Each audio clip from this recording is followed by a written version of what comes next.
Selamat pagi dan salam sejahtera untuk kita semua. Yang kami hormati Bapak Guru dari SMK PTK Panas yang hadir pada hari ini.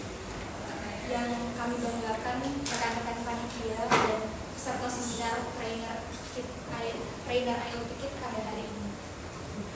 Puji dan syukur kita panjatkan kehadiran Tuhan Yang Maha Esa karena atas anugerahnya pada hari ini, sehingga kita dapat berkumpul dalam kegiatan workshop dengan penuh semangat dan dalam keadaan sehat. Perkenankan saya, Nurul Aulia Ramadhani, untuk memandu jalannya acara pada hari ini. Mari kita buka acara hari ini dengan penuh rasa syukur dan antusias. Mengawali acara kita pada hari ini, mari kita bersama-sama menyanyikan lagu Indonesia Raya yang dipimpin oleh operator. Hadirin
Selamat pagi, salam sejahtera untuk kita semua. Yang saya hormati guru, para peserta workshop, serta rekan panitia. Pertama-tama, marilah kita panjatkan puji syukur kepada Tuhan Yang Maha Esa, karena atas rahmat dan karunia-Nya kita dapat berkumpul pada kesempatan yang berharga ini dalam rangka mengikuti workshop trainer IoT Kit, bagian dari proyek kepemimpinan yang kami selenggarakan. Workshop ini bertujuan untuk membekali para peserta didik untuk terampil dan pemahaman praksi mengenai Internet of Things, khususnya dalam penggunaan trainer IoT Kit. Kami berharap kegiatan ini dapat menjadi sarana bagi para peserta untuk meningkatkan kompetensi teknis, memperluas wawasan, dan memperkuat kepercayaan diri dalam mengembangkan berbagai inovasi berbasis teknologi. Proyek kepemimpinan ini tidak hanya berfokus kepada aspek teknis, tetapi juga menanamkan nilai kolaborasi, kreativitas, dan kemandirian. Sebab kami yakin kepemimpinan yang baik berawal dari kemampuan untuk terus belajar, berbagi, dan berinovasi. Akhir kata, saya mengucapkan terima kasih atas kehadiran dan partisipasi aktif dari semua pihak. Semoga workshop ini membawa manfaat besar tidak hanya untuk hari ini, tetapi juga untuk masa depan. Sekian, terima kasih.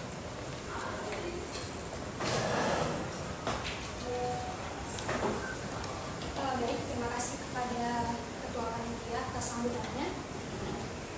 Hadirin yang berbahagia, selanjutnya kita akan langsung melangkah ke kegiatan ini. Kegiatan inti pada hari ini akan berupa pemberian materi, yaitu 2 materi sekaligus short training dari rekan-rekan panitia. Nah, pada tiap materi akan dibawakan oleh 2 pemateri. Untuk pemateri pertama, kami akan mengundang dengan hormat kepada Saudari Muhammad Nugroho dan saudara Muhammad Nugroho dan saudari Hansa Rafila untuk memaparkannya. Sebelumnya izin Pak Bu untuk menyampaikan materi yang akan kami sampaikan.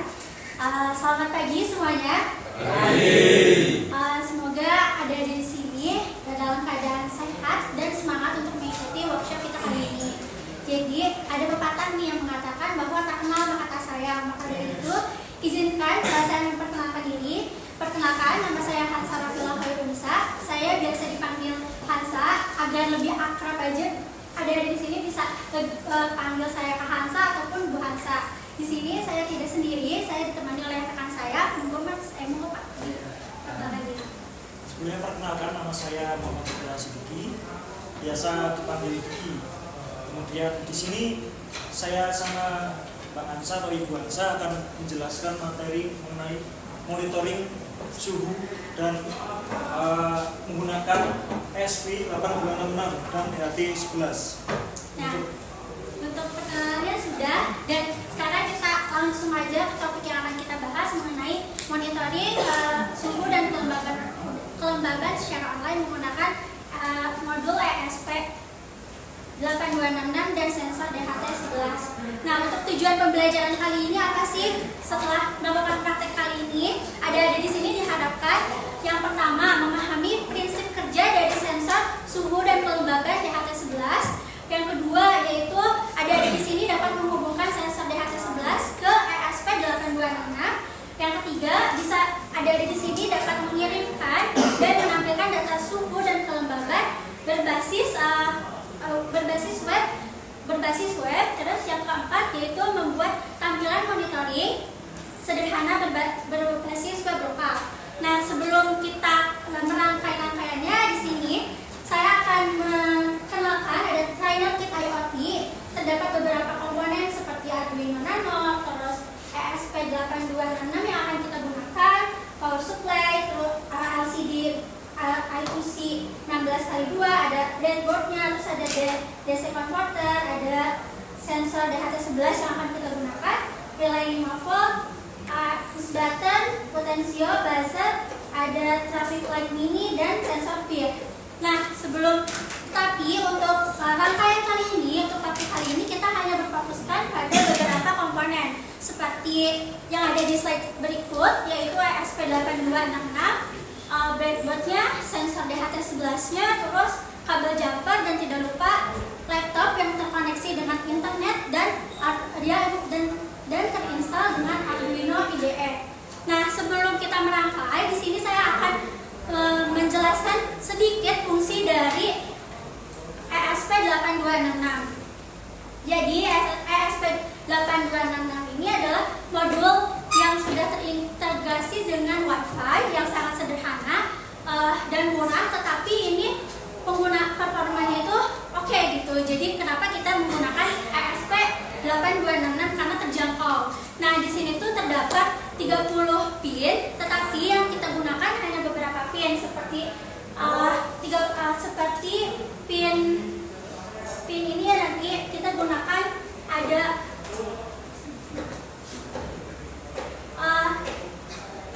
yang pertama kita gunakan GPIO 1 dan 2. Setelah itu ada pin GPIO 4, terus untuk inputnya itu 3,3 volt dan ground seperti itu. Nah, untuk selanjutnya sensor suhu dan kelembabannya yang kita pakai yaitu sensor DHT 11. Nah, di sini kenapa kita pakai sensor DHT 11? Karena yang pertama ini terjangkau juga buat kita gitu. Nah, tapi performanya oke, sehingga kita menggunakan DHT 11 ini. Nah, dan ini juga sangat sederhana dan mudah digunakan. Untuk selanjutnya kita akan merangkai gambar yang ada di depan sini. Untuk rekan saya, Pak Diki, dipersilahkan. Oke, baik. Sebelumnya udah kenal dengan komponen ini belum? SP. Belum pernah. Tadi juga sudah dijelaskan Ibu Hansa bahwa komponen ESP ini nantinya akan memberikan output yang kita perintahkan ke sensor DHT sama LCD. Nah, di sini apa sih tujuan kita melakukan pembelajaran atau praktik workshop ini, di sini ini apa? Gambaran kecil,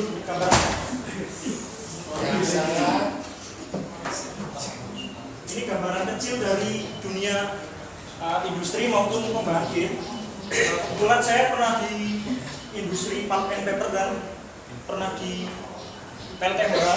Nah, di sana itu kontrol itu ada yang namanya kontrol lokal dan remote. Ada yang tahu mungkin kontrol lokal remote? Belum dengar? Nah, ada yang tahu belum? Belum. Lokal di sini. Lokal itu secara langsung di lapangan di dekat equipment atau instrumennya. Di lapangan kan ada instrumen tuh yang dimana ada aktuator, sensor, kemudian itu dikirim dari transmitter ke otaknya atau PLC maupun DCS. Nah, jadi kontrol lokal itu tadi secara langsung ya berada di dekat equipment. Sedangkan kontrol remote itu dia monitoring dan kontrolnya itu berada jauh dari si equipment atau instrumen. Nah, ini adalah kita mau menjelaskan gambaran kecil mengenai kontrol remote di sini.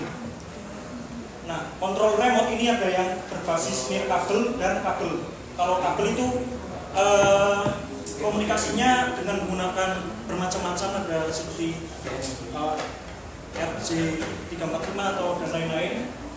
Kemudian kalau kabel ini biasanya kalau di dunia industri maupun pembangkit itu kalau kontrol remote dia menggunakan internet terus nantinya di sana ada VPN-nya untuk pengaman biar nggak terkena hack gitu. Nah, kemudian langsung ya pakai laptopnya Bang. Oh iya. Sambungin sini.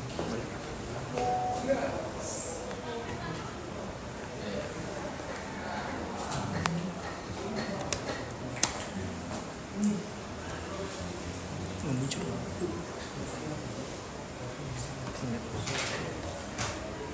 Sini.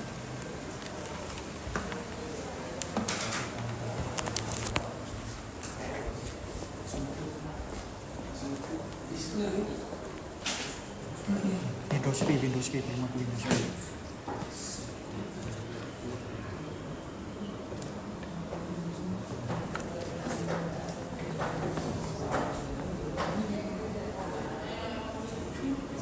Udah muncul belum?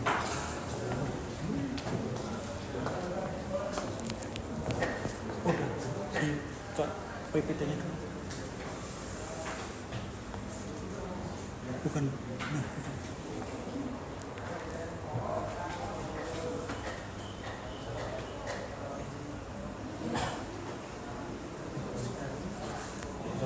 next rangkaian next rangkaian lagi tadi rangkaian pakai laptop ini dicopot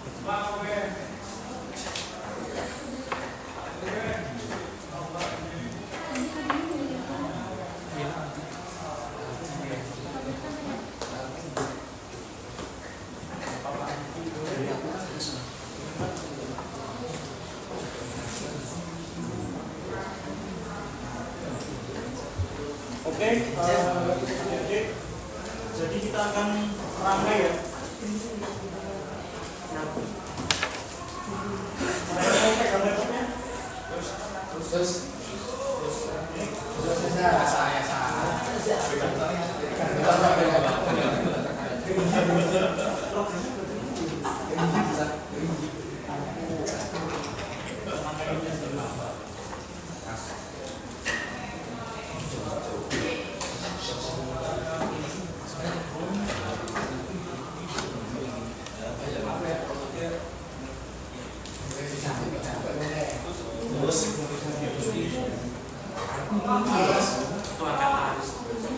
Jadi kita akan merangkai wiringnya dulu ya.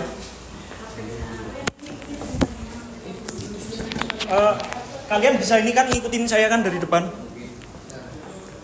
Itu di DHT Di DHT itu ada min. Ada nggak? Yang minus. Gambar minus. Gambar minus. Ada? Iya, maksudnya gambar minus, gambarnya minus. Ada minus. Ada, ketemu nggak? Dulu dipasang dulu. Terus hubungkan yang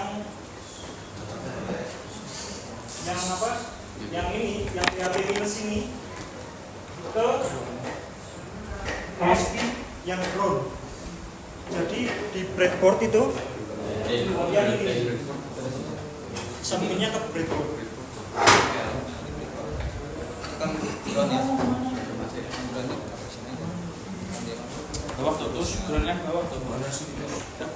Udah. Terus yang DHT plus ini itu ada yang sebelah kanan, paling kanan, hubungkan ke ESP yang 3 volt, yang volt.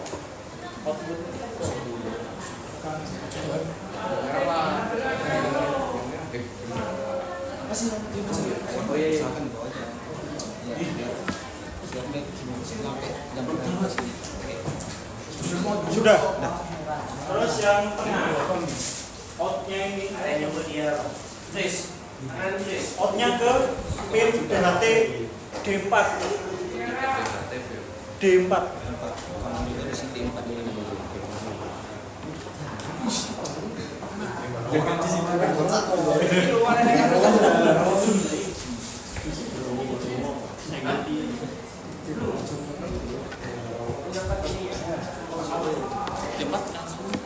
D4 udah. D4 Disambungkan dulu ke sini. Sini nggak nyampe jumpernya. Di tengah aja, di tengah. Oke, udah dikasih. Terus kita ke LCD ya. LCD. Untuk groundnya, ground itu paling bawah sih.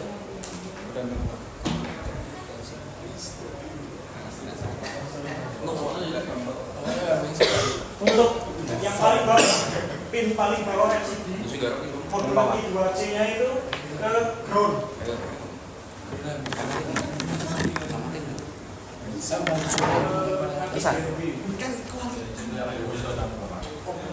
Paling bawah.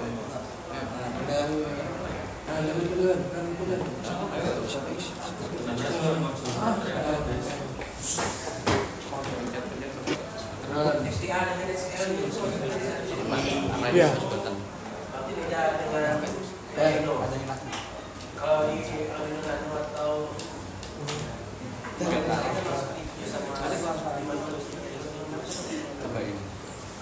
Iya Pak, agak beda. Kalau di Arduino Uno kan di D4, D5. Terus udah. Terus PCC-nya ke yang 3 volt. Kuat nggak ya PCC-nya ke 3 volt? Coba. PCC-nya yang ini, yang atasnya GND ini ke 3 voltnya. 3 volt ESP-nya.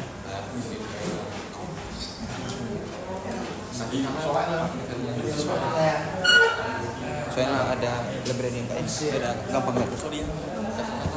Lebaran yang 3 voltnya, ini kan tadi 3 volt. Ini 3 voltnya pakai yang ini. Apa sih? Di situ.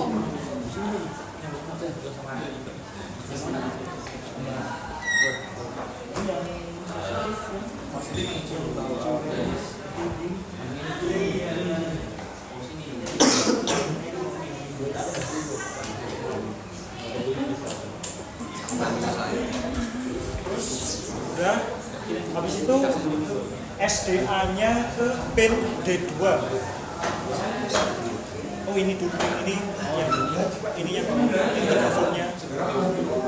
Atasnya ini persis. Yang 3 volt.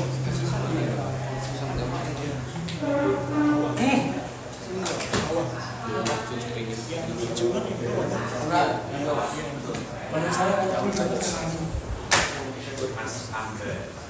Terus SDA-nya atasnya ini persis SDA-nya ke D2.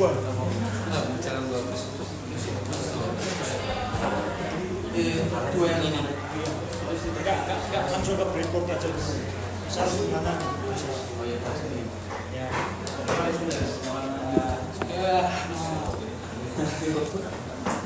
Terus yang dari D2 itu Kalau saya mau apa bisa main.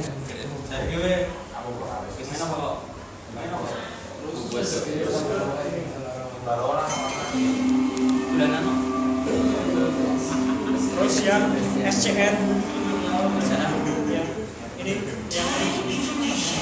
ke pin D1 jadi ini bacanya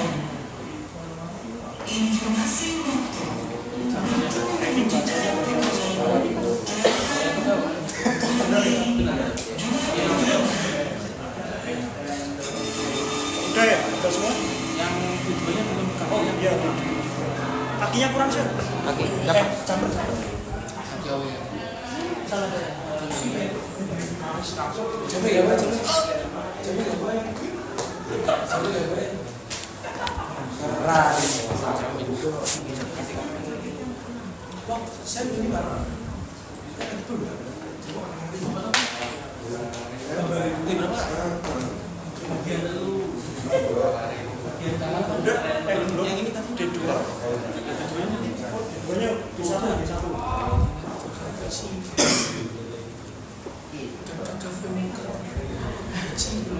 Ya. Nah, oke.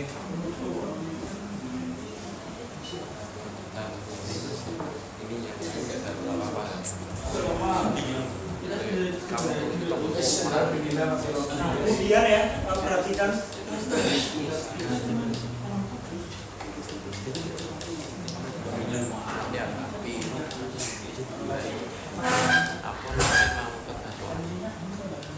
perhatikan ya, ini di sini ada Arduino IDE sama VS Code. Nah, di sini di Arduino IDE-nya kita pakai bahasa C ya. Nah, di sini atas ini itu adalah kita memanggil library-nya. Sebelumnya itu kalau kalian laptopnya masih belum terinstall library-nya, diinstal dulu.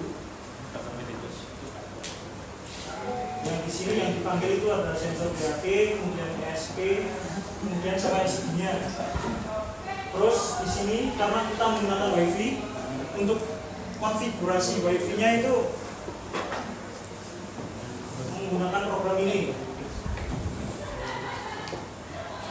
Kita harus mengetahui nama WiFi kita apa, SSID-nya, kemudian password WiFi kita apa.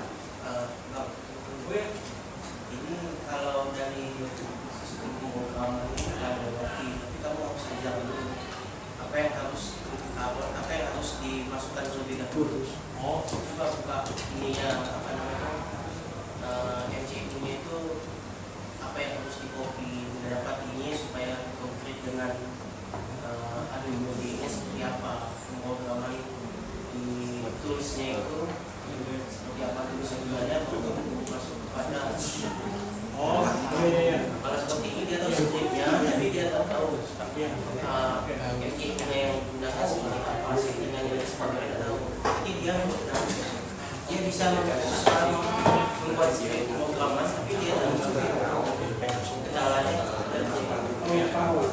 Oke, jadi gini ya, adik-adik.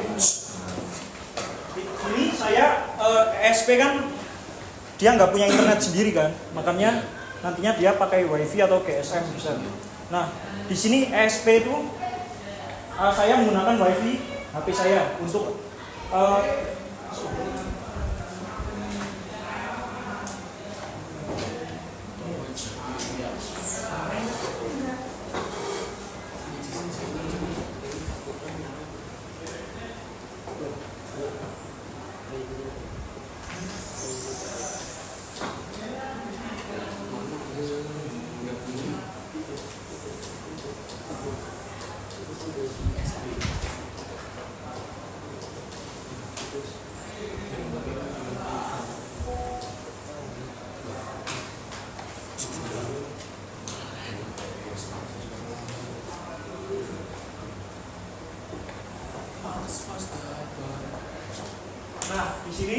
ada 3 ini ya. Jadi kita akan menghubungkan si Arduino IDE atau yang berada di komputer engineer-nya, kemudian sama ESP-nya dan sama WiFi-nya. WiFi-nya saya di sini menggunakan HP ya. Misal kita pakai HP hotspot.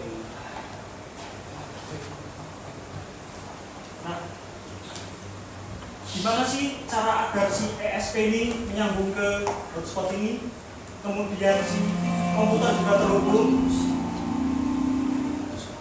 Nah,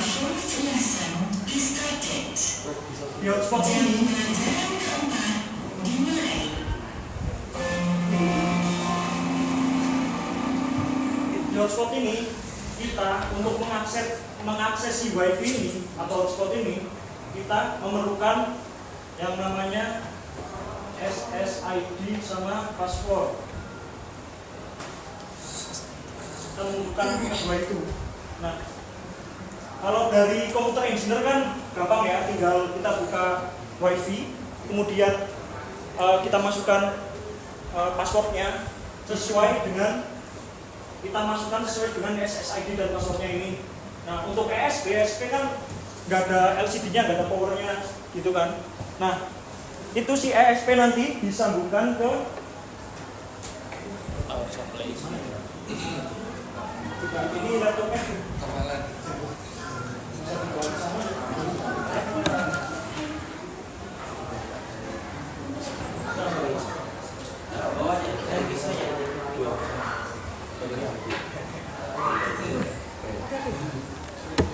Sebentar, itu bisa dibawa sini kalau.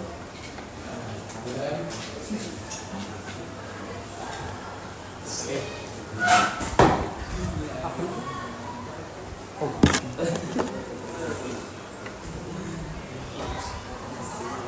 Ini tolong dimasukin ke ESP. Jangan terbalik. Ya, bawa tahu.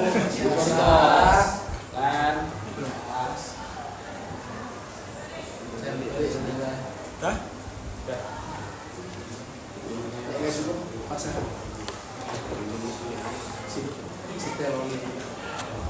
Nah, udah nyala tadi indikatornya ya, biru. Nah, kemudian kita panggil ininya apa?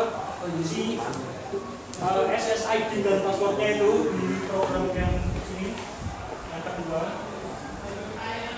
Kemudian di situ kan SSID kita namanya IoT, terus passwordnya ini saya password 11223344. Untuk ngecek terhubung atau enggaknya, kita akan coba.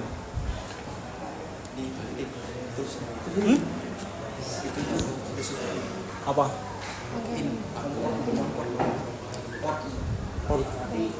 Oh iya, LCD-nya belum sih. LCD-nya. Oh gimana? Iya. LCD-nya lu kan. Terus ini. Sebentar. Enggak apa-apa, itu maksudnya di setting dulu. Oh iya. Oh iya, kesini dulu. Oh iya, oke. Ya, jadi sebelum kita terhubung ke ESP-nya, maaf ya tadi ada yang kelewatan. Sebelum terhubung ke ESP-nya itu kita ke tools dulu, kemudian ke board. Nah, kalau jika belum ada kita menginstal ESP-nya, kita bisa ke board manager dulu, atau filenya ini bisa dicari di Arduino IDE-nya. Kalau nggak ada, kita cari di Google, di download. Kemudian ke bawah. Apa nih? Koin diam sini. SP ini. Nah, kita ke SP, kemudian pilih yang ini node MCU 1.0. Kemudian MCU 1.0.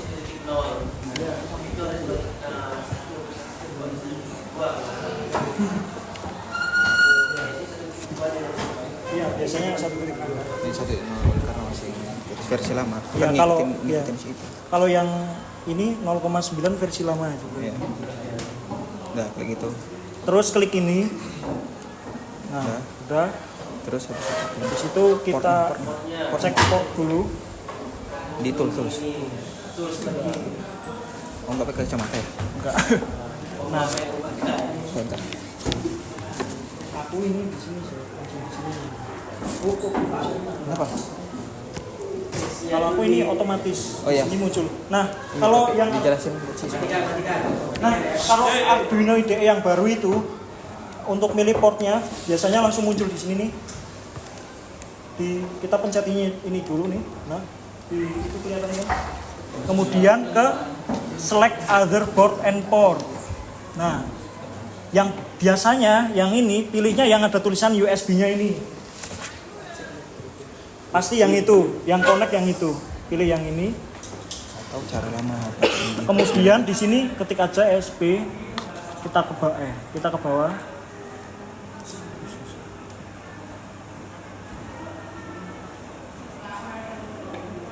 tuh. Nah, ini pilih yang ini. Lebih simpel kalau Arduino IDE yang baru. Terus oke. Nah, nih udah ini. Udah terhubung. Udah. Waktu tinggal berapa menit? Udah itu ya. Nah, kemudian di sini kita akan menghubungkan ke WiFi nantinya. Terus di program selanjutnya itu ada kita menghubungkan si ESP pinnya sama si DHT-nya. Nah, di sini itu yang sebagai inputan dari DHT ke mana? ESP itu kita ambil di pin D4 di situ. Kita ambil di D4. Kemudian di sini ada konfigurasi LCD I2C-nya. Lalu di sini kita nggak menggunakan program delay karena saya kemarin nyoba kalau pakai program delay itu di webnya itu lama, jadi kita pakai millisecond. Kalau delay kan nantinya dia waktu tunggunya itu second atau detik. Kalau millisecond lebih kecil lagi waktu ininya.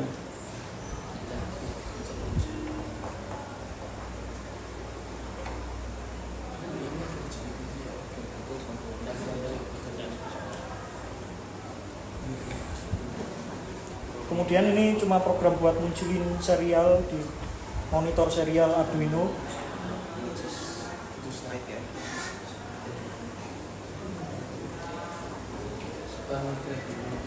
Lalu di sini ada program bersyarat juga memakai wire.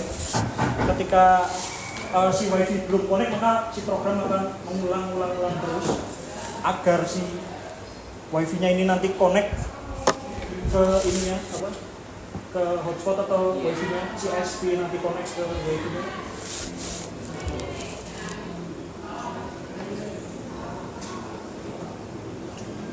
Kemudian di sini ada program untuk memonitoring suhu dan kelembapan atau humidity. Di sini saya mengibaratkan H itu nanti huruf H ini untuk memanggil si humidity atau kelembapan. Si H itu. Kemudian float T itu nanti akan saya panggil untuk temperatur atau suhu. Nah, di sini kita cuma print ke LCD maupun serial si humidity dan suhunya tadi, temperaturnya. Nah, ini yang ada if client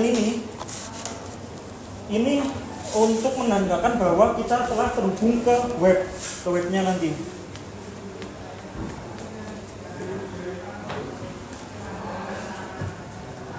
Kemudian di sini kenapa ada yield? Agar ketika si klien ini sudah terhubung, si klien ini atau webnya sudah terhubung, nantinya programnya masih tetap berjalan. Ya. Nah, kemudian ada ini juga float T tadi, H untuk humidity, tapi di sini pergunaannya untuk si webnya nanti membaca. Untuk jadi webnya nanti memanggil si H sama T ini, si humidity sama temperaturnya ini untuk dipanggil ke web nanti.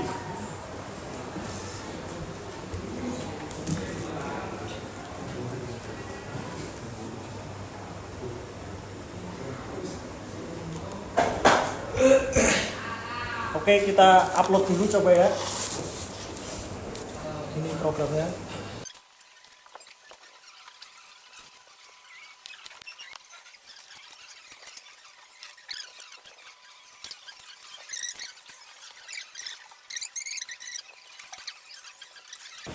Nah, itu bisa dilihat ya adik-adik. Ini sensornya udah terbaca untuk apa?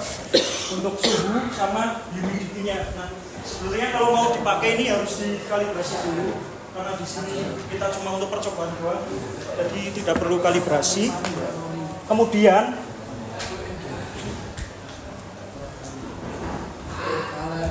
jika kalian ingin terhubung ke webnya, kalian tinggal copy si IP address-nya itu. Kita copy.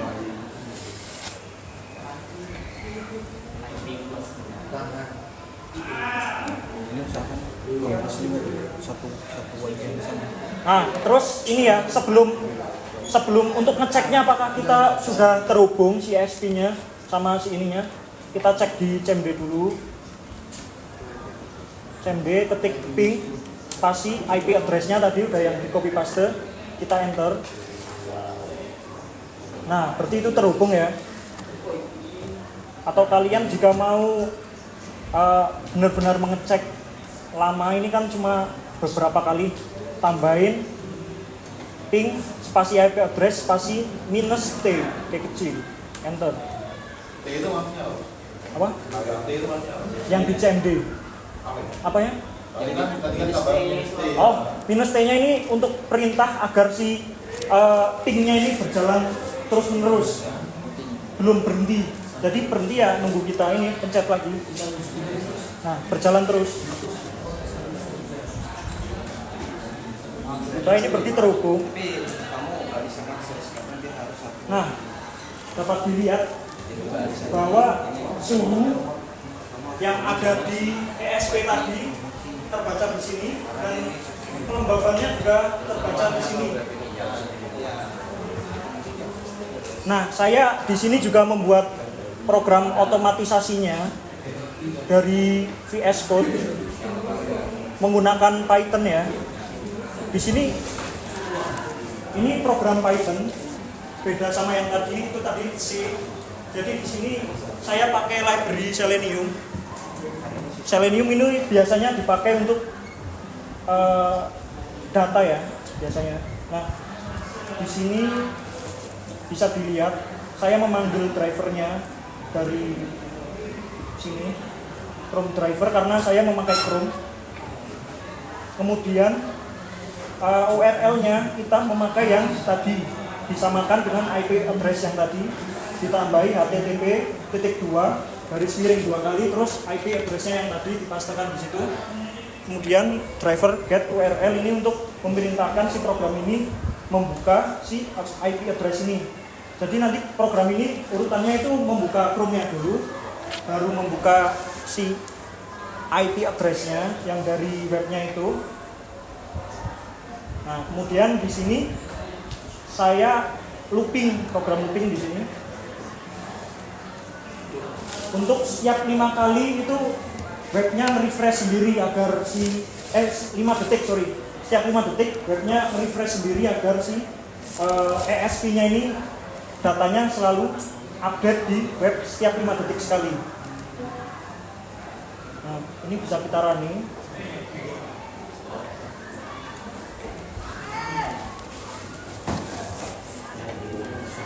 Nah, itu akan membuka otomatis ya ke Chrome dulu, baru ke IP address-nya. Nah, itu akan selalu nge-refresh sendiri.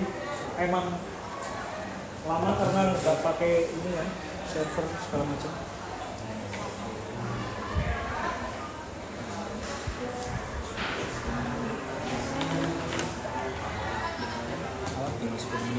Oh, oke. Dari sini apakah ada pertanyaan dari apa mengenai pelatihan yang tadi mengenai monitoring suhu dan kelembaban pakai DHT11? Itu Pak, itu kan nyambung ke LED loh Pak. Apa yang sini gak itu Pak? Oh iya, sorry ya.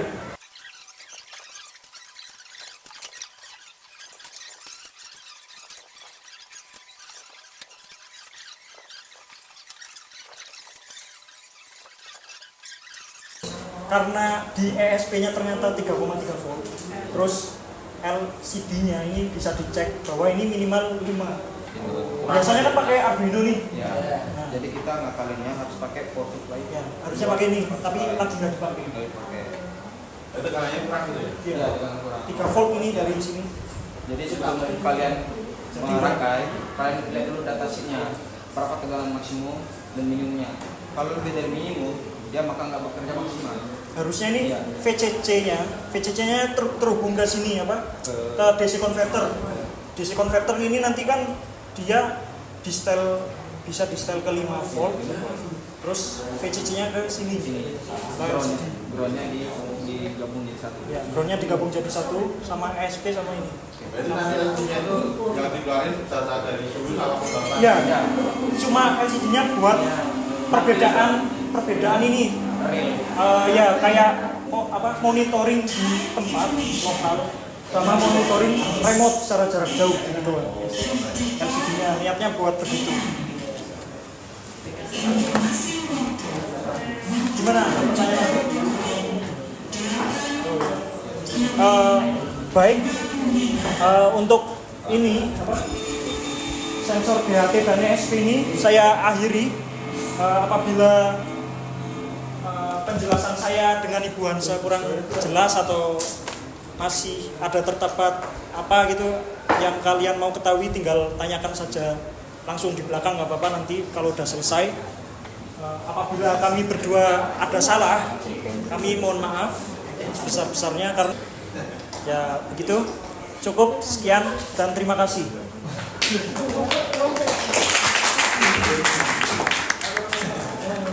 Baik, terima kasih banyak untuk kedua pemateri. Selanjutnya, karena ini sudah hampir jam istirahat, jadi materi kedua akan kita lanjutkan setelah istirahat. Kami harap kembali lagi ke sini. Silakan untuk mengambil waktu istirahat terlebih oleh saudara Fadil dan saudari Ika. Kepada kedua pemateri, kami persilakan dengan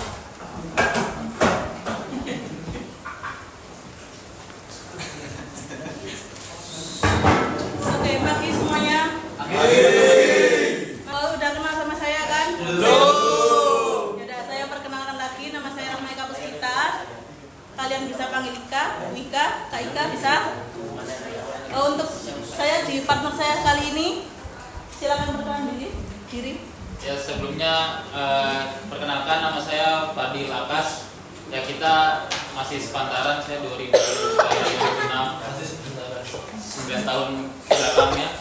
Ya, jadi bisa panggil saya Pak Fadil atau karena saya bukan dari Jawa, tapi nggak apa-apa, bisa dipanggil Mas Jawa, Mas Fadil. Ya, saya dari Jakarta, bisa panggil Bang, boleh. Senyaman kalian lah. Bisa dilanjut. Jadi tadi kan kalian sudah pakai materi DHT ya, pakai ESP.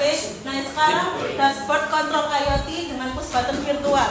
Dari judulnya, kira-kira kalian paham nggak push button virtual itu gimana? Ditombol tapi jarak jauh. Ya, ditombol tapi jarak jauh. Yes. Nah, tujuan pembelajarannya ini ada 4. Menyusun rangkaian ESP dengan relay dan LED. Yang kedua menghubungkan menghubungkan ESP ke jaringan Wi-Fi. Yang ketiga membuat dashboard web sederhana untuk mengontrol perangkat. Yang keempat mengandalkan LED dan relay melalui push button virtual dari halaman web. Nah, tadi kan kalian udah kenal ESP. Kira-kira ESP sama Arduino itu perbedaannya apa? Beda. ESP bukan internet. Ya, kalau ESP kita pakai Wi-Fi, jadi kita harus nyambungkan ke Wi-Fi. Tapi kalau Arduino kita nggak menyambungkan itu ke Wi-Fi. Nah, Bagaimana implementasi push button virtual ini di industri? Misalnya kontrol peralatan industri. Nah, kalian kalau jadi teknisi, terus kalian lagi istirahat, kalian bisa akses itu di tempat lain, nggak harus di tempat itu. Jadi teknisi bisa mengakses tombol virtual untuk mereset sistem, menyalakan alarm, mengaktifkan backup sistem dari jarak jauh. Jadi nggak harus di tempat, kalian bisa di jarak jauh. Jadi implementasi ini berguna untuk pada sistem yang sulit dijangkau secara fisik. Selanjutnya, next. Nah, relay, kalian udah kenal relay? Udah. Nah, relay ya, relay 5 volt merupakan komponen elektromekanis yang berfungsi sebagai saklar elektronik yang dikendalikan oleh arus listrik bertegangan 5 volt. Nah, komponen ini bekerja dengan prinsip elektromagnetik di mana arus listrik kecil yang mengalir melalui koil akan menghasilkan medan magnet yang cukup untuk menarik kontak saklar dan menghubungkan atau bukan arus listrik yang lebih besar. Nah, nilainya ada 3 inputnya. Ada data input atau signal pin, yang kedua VCC power input yang besarnya 5 volt DC, dan yang ketiga ground. Nah, di sini juga ada normally close sama normally open. Itu buat apa? Itu buat rangkaian yang seperti motor, terus mesin air, pompa air gitu. Jadi rangkaian yang menggunakan AC. Bedanya itu. Jadi yang NC NO ini buat yang rangkaian AC, tapi yang data input VCC dan ground itu buat yang DC. Paham? Ada yang mau ditanyakan dulu? Lanjut. Nah, untuk tombol virtual ini kita ada 6 alat dan bahan. Yang pertama USB, kedua relay, breadboard, LED, kabel jumper, lalu laptop dan Arduino-nya. Lanjut. Nah, gambar kerjanya seperti ini. Pin yang terhubung ada 4, D5, D6, itu untuk USB-nya, 3 volt sama ground. Untuk pengerjaan alat ini bisa dilanjutkan dengan Mas Fatin. Ya oke, kita mulai kerakit. Ini udah dirakit belum? Nah, ini saya cabut dulu ya. Nanti saya minta bantuan teman-teman buat merakit. Nah, sekarang kan tadi yang di depan udah sibuk ya. Kayaknya di belakang kurang sibuk. Iya, cepat selesai nih kan. Nah, semoga. Nah, ini apa sekarang saya minta bantuannya teman-teman yang di belakang untuk merakit. Ini lebih sedikit kok harusnya. Gambar rangkaiannya kelihatan? Enggak. Kurang. Enggak kelihatan. Iya, Toto? Kelihatan? Enggak kurang. Ini ya, ini. Apinya kelihatan enggak? Enggak kelihatan. Ah, ini saya sambil saya pandu ya. Iya. Pertama di LED, kalau ini kan yang di sana kan LED-nya udah langsung tergabung ya, yang apa merah, kuning, hijau. Tapi kalau misalkan kalian nanti suatu waktu pakai LED biasa yang cuma satu, itu kan ada anoda sama katodanya. Nah, untuk yang positif itu anoda, kaki anoda apa katoda yang positif.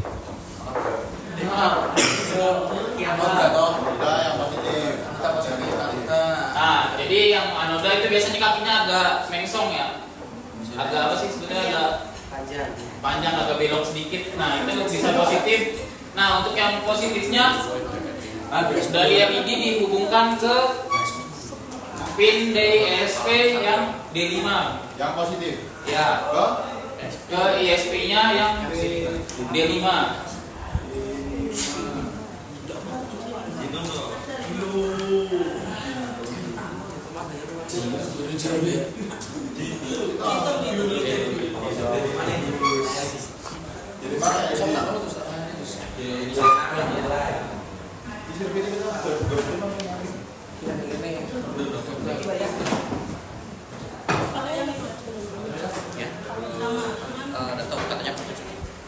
Sudah?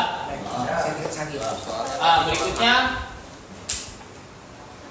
untuk pin D6 pada ISP itu dihubungkan ke in pada relay yang nggak pakai baut. pakai port pakai kabel jumper Pin apa? Pinnya? yang in.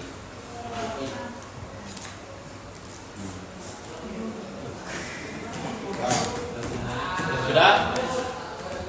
Belum.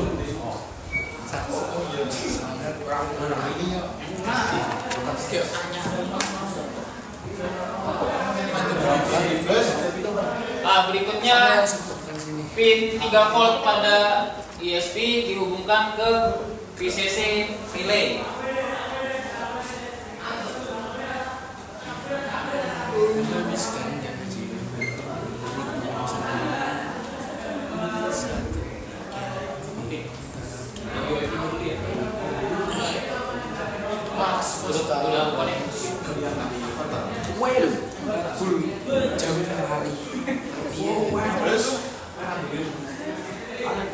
Untuk GND-nya pada ESP dihubungkan di negatif LED dan juga GND pada relay.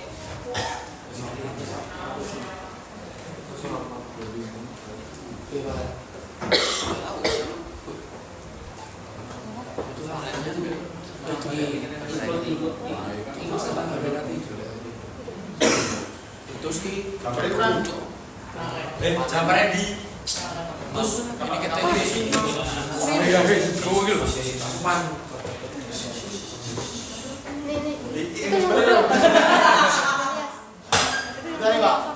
Udah.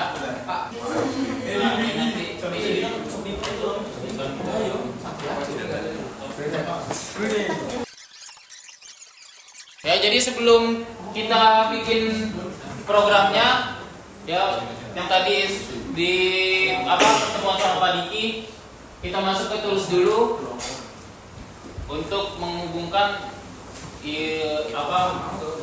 ESP-nya dan juga laptop kita. Terus masuk ke boardnya, pilih yang ESP 8266 atau yang ESP 1.0. Di situ sudah ESP-nya. Terus berikutnya di portnya disesuaikan. Portnya udah, coba bagian portnya. itu panggil apa?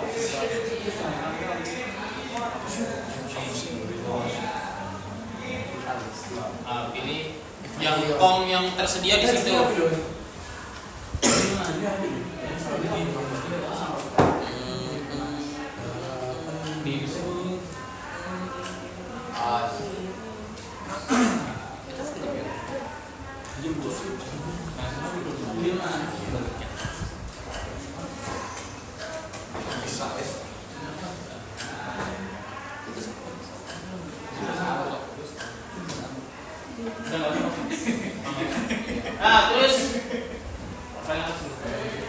Untuk kita programnya ya masih sama dengan yang tadi Pak Diki. Kalau tadi kan kita masukin liquid crystal dan juga DHT. Di sini kita memasukkan ESP-nya, ya library ESP-nya. Jadi harus di-download dulu nanti ya ESP 8266-nya. Nah, terus di situ kalian perhatikan backgroundnya ganti putih bisa nggak, Pak? Gelap banget coba. Ya, nah terus masih sama kita hubungkan dengan WiFi yang tersedia. Ya, jadi di laptop WiFi-nya harus sama dengan WiFi yang terhubung oleh ESP. Nah, WiFi-nya tadi kita pakai yang IoT. Terus passwordnya 11223344. Ya, jadi SSID sama passwordnya harus sama, dimasukkan di situ. Lalu untuk connect ke LED dan juga relay, di situ kita menggunakan LED-nya pin berapa tadi? LED-nya pin D5. Pin D5, berarti masukkan di situ LED pin D5. Terus untuk relay pinnya D6. Berikutnya untuk perintahnya nanti tersedia di library-nya. Jadi kalau kalian bingung-bingung bisa langsung masukin dari library-nya. Di situ nanti tinggal sudah ada perintah-perintahnya. kalau kalian pakai library yang tersedia itu, jadi nanti contoh di sini kan nilainya 1000 untuk membuat WiFi. Nah nanti di sini tinggal dirubah-rubah aja untuk apa namanya tulisan yang mau yang muncul tuh apa gitu. Jadi nanti kan ini dimunculkan di serial print kan. Ini ya yang nanti muncul. Iya, jadi kalau misalkan masih connect ke WiFi-nya, misalnya kita kalimatnya mau tunggu ya atau sabar ya. Nanti di sini di serial print. Oh ya. Gitu. Nah, terus untuk yang ini nanti yang server send ini nanti dilempar ke web untuk tulisannya mau apa. Misalkan di sini relay on tulisannya apa gitu. Nah, jadi nanti ini udah tersedia di library. Nah, untuk apa di sini perintah untuk menyalakan dan mematikan. Nah, jadi ada high, low, dan low juga satu lagi. Gitu. Jadi di sini kita pakai relay sama LED untuk outputnya. Ya, masuk bawah. Terus. Ya, jadi di sini yang ada high, low itu untuk perintah nyala dan mematikannya. Jadi high pertama untuk LED, low pertama untuk LED, high kedua untuk relay, low kedua untuk matiin relay. Jadi misalkan kita mau gabung nih nyalain LED sama nyalain mesin air. Nah, berarti nanti mesin airnya connect ke relay. Gitu. Nah, terus yang paling terakhirnya ada server dimulai, itu perintah di serial pin-nya. Nah, sekarang kita mulai untuk dikompling, dihubungkan.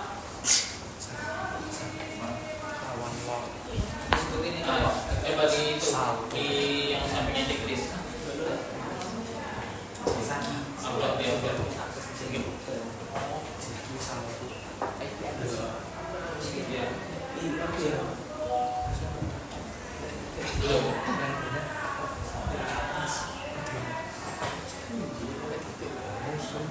Jadi lab-nya pin berapa?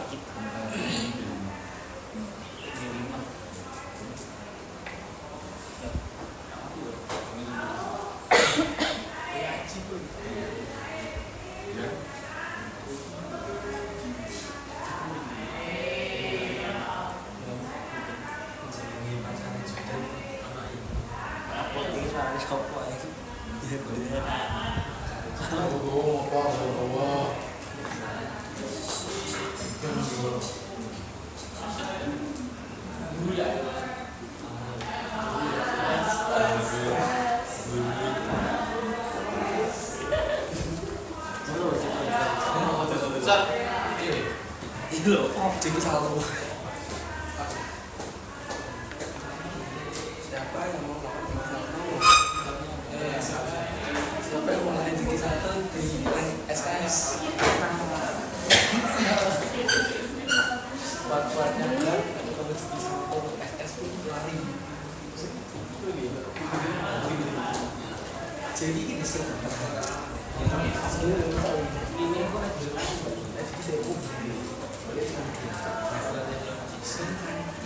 nah ini kan udah nanti di sini kan kita punya serial bitnya yang 1152000. Nah nanti untuk munculin ini, untuk munculin apa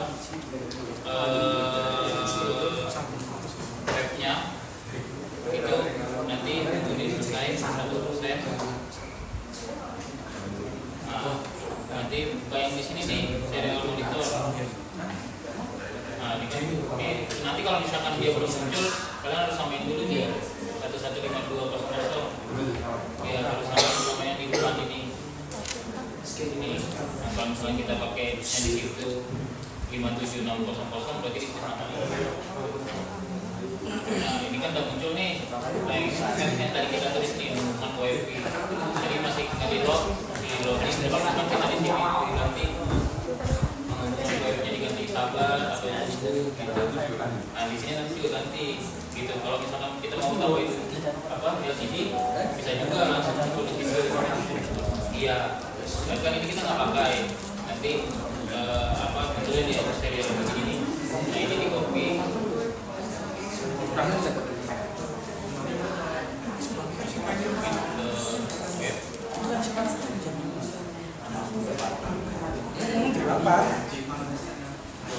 Nah nanti otomatis nih yang ini muncul. Nah jadi kan ini kan udah di sini udah disuruh bikin server, relay on, let lock, relay on, relay off. Nah nanti dia otomatis bikinin di sini, otomatis gitu. Nah untuk nyalain tinggal pencet di sini respon. Nama nggak nyala nih? Wah, Pak Asep. Aku bisa kasih dulu langsung. Aku bisa kasih ya, aku lagi.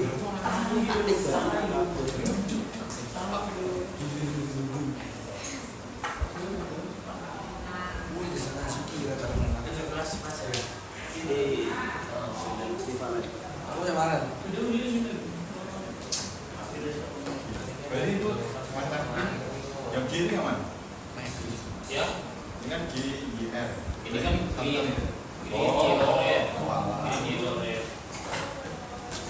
coba lihat sana tuh. Apa? Lihat on ya? Iya coba. Itu nggak? Kayak gitu. Coba sih kita. Oh belum di reset kah? Hah? Belum di reset. Kok kan nggak usah.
Kalau itu buat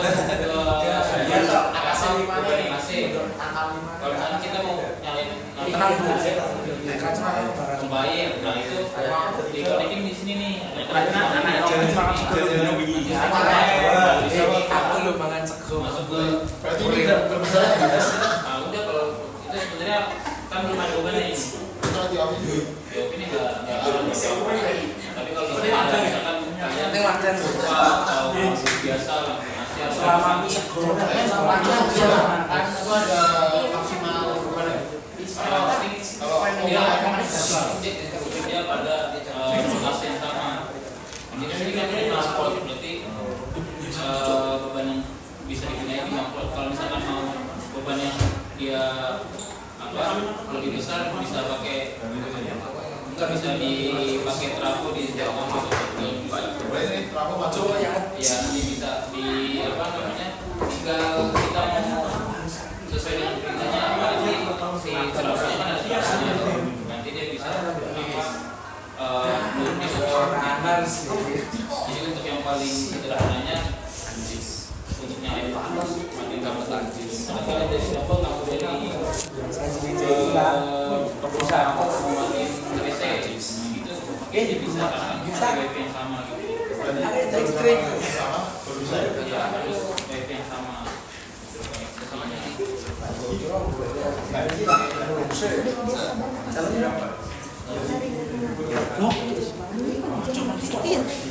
ya oke perhatiannya lagi keluar jadi kurang lebih begitu ya mungkin nanti kalian kelas berapa? 11 sebelum PKL ya? Sudah. Nah, mungkin nanti kedepannya kalau kalian di rumah mau pasang lampu otomatis gitu atau nyalain alat mesin yang ada di rumah kalian secara otomatis bisa menggunakan ESP ini ya kurang lebih masih terjangkau lah 100.000 sampai sekian gitu jadi kedepannya akan banyak otomatisasi akan banyak hal-hal yang tidak perlu effort lebih gitu untuk menjangkaunya jadi tapi butuh effort di otak ya mungkin nanti untuk perkembangannya yang lain-lain mungkin tadi belum pakai LED-nya belum pakai LCD-nya belum dipakai yang sensor peer-nya mungkin nanti bisa lebih dikembangkan oleh Bapak Ibu guru yang ada di sini nanti bisa digunakan trainer yang sudah diberi sudah kita sediakan bisa mungkin nanti nanya sama Pak Dery Pak nih Pak gimana nyalain sensornya nyalain lampunya pakai sensor aja Pak gitu lah nanti bisa kalian tanya-tanya lebih lanjut ya mungkin itu aja yang bisa saya sampaikan dan jika kurang lebihnya mohon maaf terima kasih kami sampaikan sama-sama Kak Jumalan.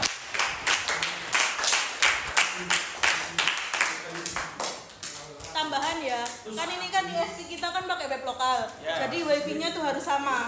Kalau misalkan mau wifi-nya berbeda, itu kita nanti bisa pakai Blink atau Telegram dan programnya itu nanti juga beda. Nanti bisa mungkin dikembangkan sama Pak Dery di mapel-mapel.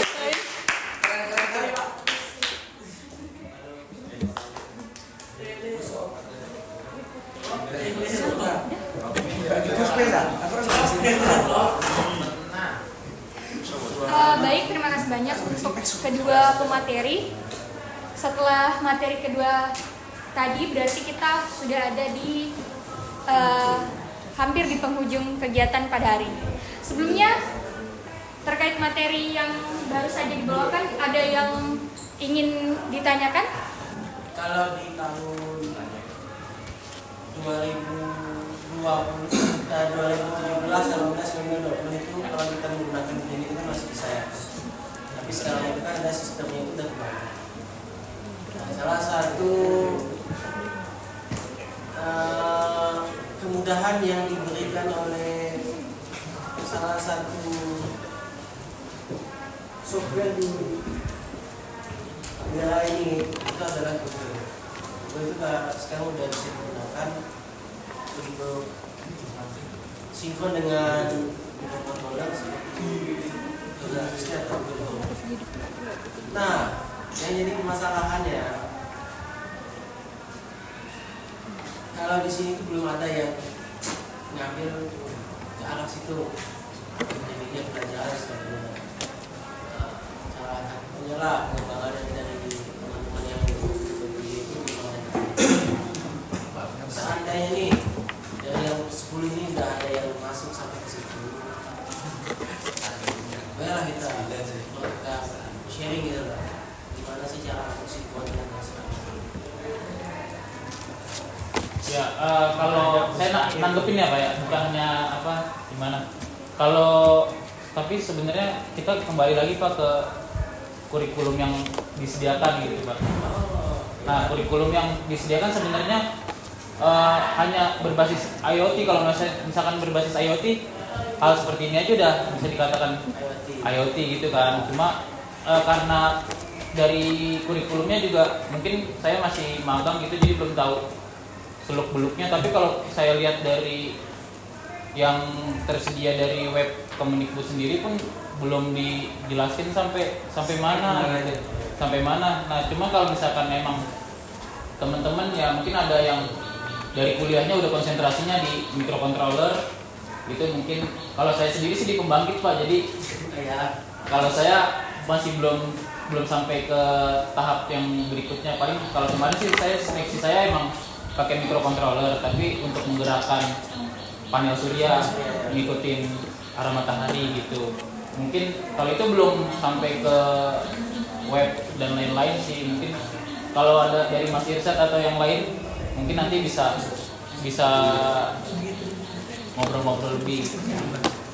Tapi pasti akan ini sih Pak, akan berkembang gitu ya. Jadi sebenarnya juga kita kalau sebelum saya PPG kan saya udah ngajar juga Pak 2-3 tahun lah di Jakarta.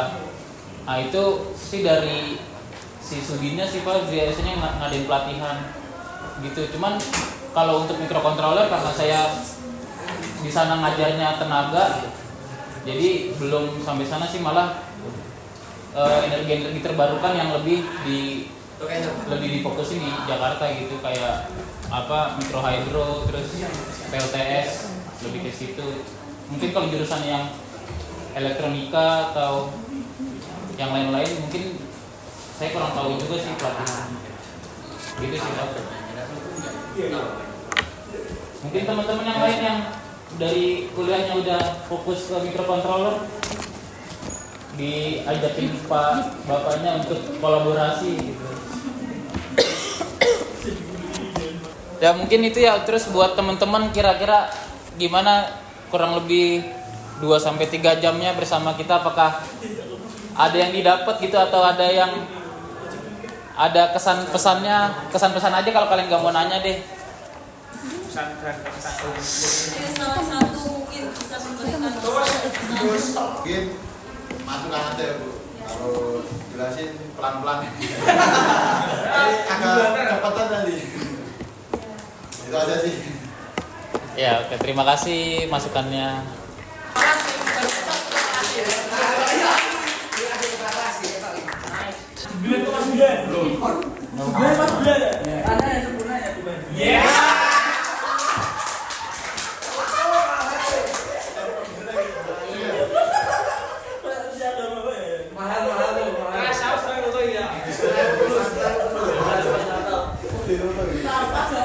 Kata-kata ini tuh Mas.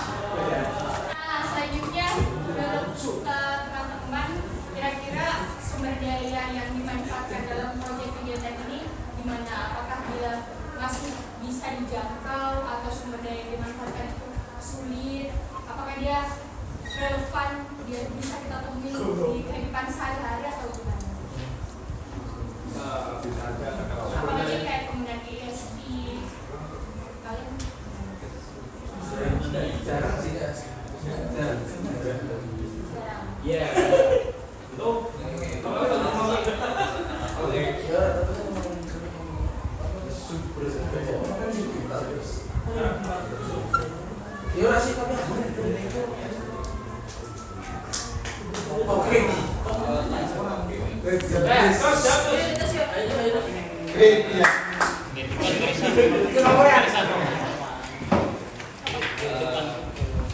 Kalau penggunaannya sih lumayan keren ya, tapi kan bisa kayak kontrol jarak jauh. Tapi boleh ya. Cuma kalau dari pengalaman saya dari murid TI 1,5 tahun ini ya belum sering ketemu yang kayak gitu. Jadi masih mungkin agak sulit kalau bisa kayak gitu. 100 yang dari kamu.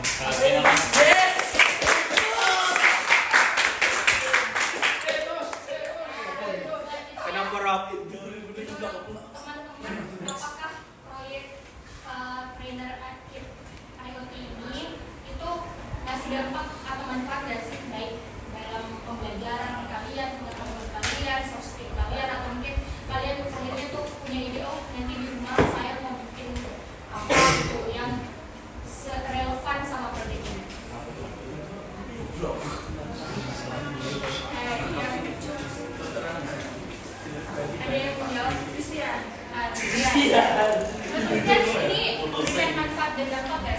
Ya manfaat masih ada ya, kan ada banyak komponen baru yang belum kita lihat seperti nano kan belum pertama kali ini, SP baru pertama kali ini.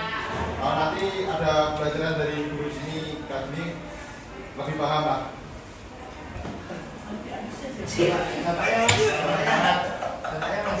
Gampangnya menjadi tahu lah apa gunanya ini SP jadi paham.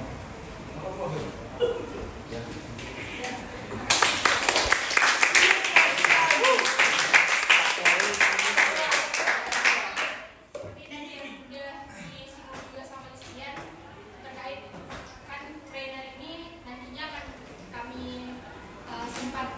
Digunakan selanjutnya dan dikembangkan selanjutnya oleh pihak sekolah.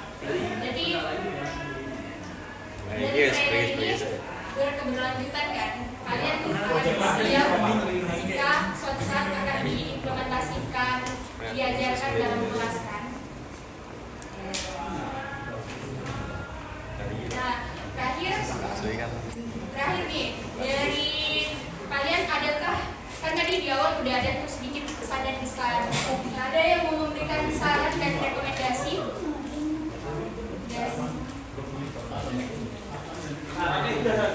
Ya,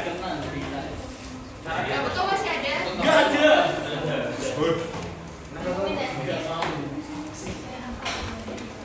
Rekomendasi itu terkait penelitian yang tadi IoT itu tadi atau cara presentasi? Khususnya untuk trainer yang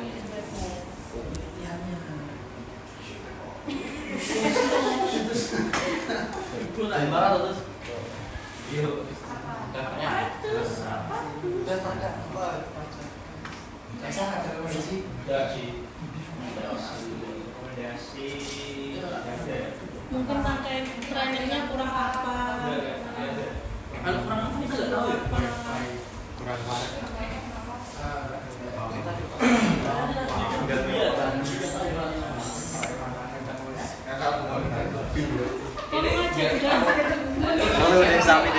Emang saya kurang perhatikan atau enggak, tapi kayaknya tadi ada beberapa komponen yang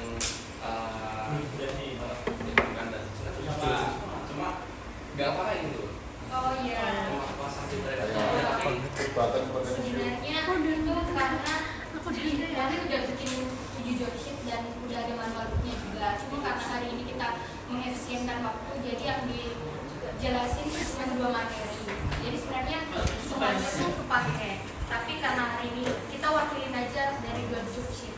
Karena kalau mau dilatihkan semua itu waktunya panjang. Nggak apa-apa. Tapi terima kasih banyak. Sampai pulang. Kalau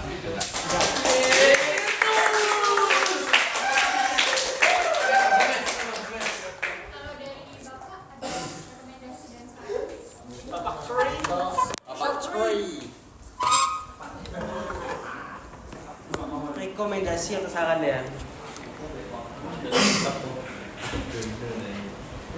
Kalau untuk saran sih, karena di sini kan ada 10 orang ya, itu kemungkinan 8 dari 10 itu akan menjadi tenaga pendidik. Nah, sarannya itu ya untuk kemungkinan ya 2 orang atau 2 bapak dari 10 orang ini tidak akan kembali ke dunia pendidikan, tapi malah larinya ke yang industri lagi atau kerja lagi. Saran itu kalau pengembangan berupa trainer itu memang ada seperti contohnya di DHT, I2C dan beberapa sensor itu kamu itu harus mencolok masang pin headernya itu ke bawah kan. Itu kalau bisa itu dipasang di atas supaya kamu tahu. Jadi di belakang gini enak enggak masangnya? Susah kan? Susah. Gimana sih caranya masang sampai di atas ini? Itu kan ada caranya. Supaya apa? Mempermudah. Itu saran untuk alatnya. Nah, kalau untuk sarannya sih pengembangan kita udah mulai harus bersaing dengan luar sih tentang IoT ini. Kita bukan hanya sekedar, kalau hanya sekedar IoT tadi benar kan, hanya lokal atau koneksi antara WiFi ini dengan WiFi ini udah sebagai IoT, tapi pengembangannya kita tuh bisa di monitoring dari luar. Nah, kebetulan juga saya juga udah pernah masuk ke dalam dunia industri yang seperti itu udah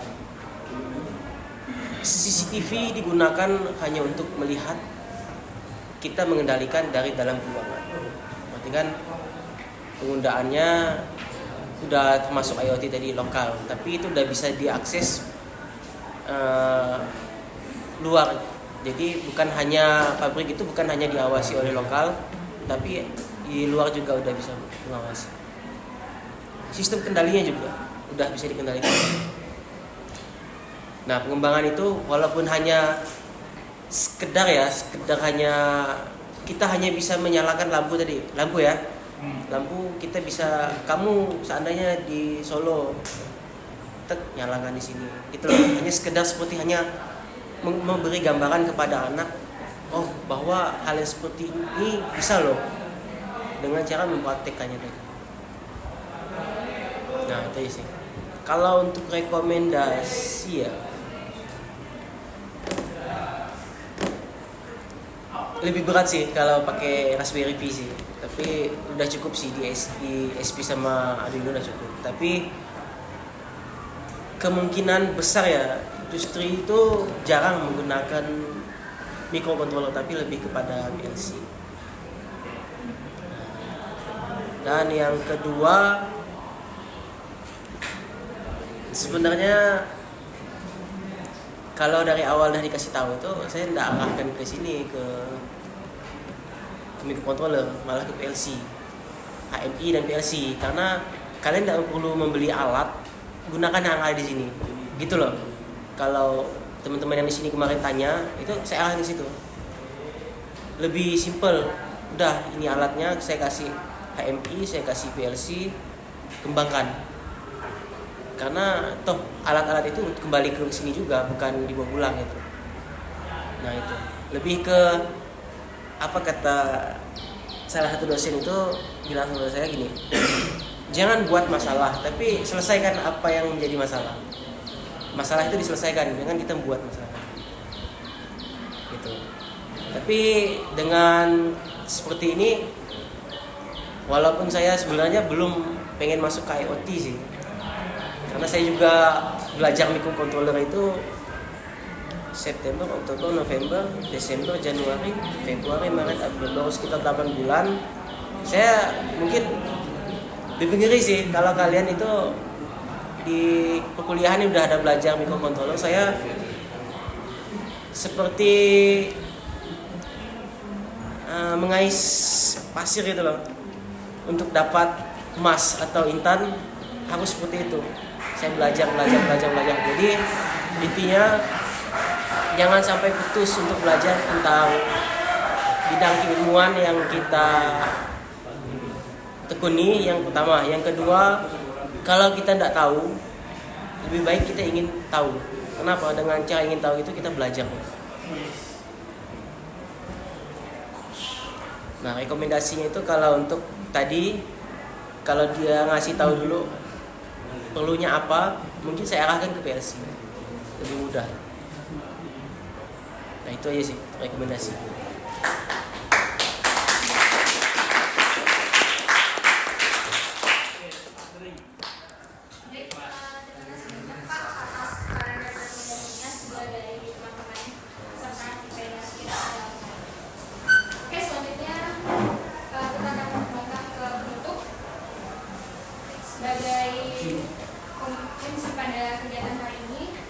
Demikianlah rangkaian acara workshop trainer IoT pada hari ini. Kami mengucapkan terima kasih kepada semua pihak yang berkenan hadir. Juga terima kasih kepada rekan panitia.